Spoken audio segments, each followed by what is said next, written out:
1831 খ্রিস্টাব্দে 31শে মার্চ ওই এলাকায় ভয়াবহ অগ্নিকাণ্ড ঘটে। তাতে বেশ কয়েকটি পাট ও চালের গোডাউনও ভস্মীভূত হয়।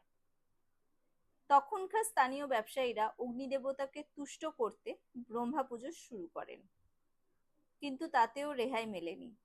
বেশ কয়েকবার ওই এলাকায় ধারাবাহিক অগ্নিকাণ্ডের ঘটনা ঘটতে থাকে। সে কারণে পরবর্তীতে ব্রহ্মার পাশাপাশি বিষ্ণু ও মহেশ্বরকেও ওই পূজায় অন্তর্ভুক্ত করা হয়। একই সঙ্গে ব্রহ্মার স্ত্রী গায়ত্রী, বিষ্ণুর স্ত্রী লক্ষ্মী ও মহেশ্বরের স্ত্রী দুর্গাকেও পুজো করা শুরু করা হয়। 1853 সালে শান্তিপুরে মহকুমার ডেপুটি ম্যাজিস্ট্রেট ঈশ্বরচন্দ্র ঘোষালের হাত ধরে এই পুজো অন্য মাত্রা পায়।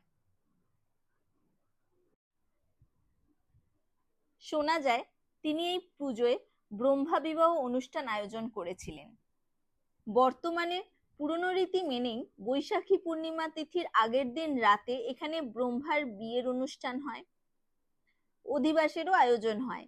স্থানীয় পুরুষ ব্যবসায়ীরাই মহিলা সেজে মাথায় কুলো, মঙ্গল প্রদীপ ও কলসি কাঁধে রাস্তায় নামেন।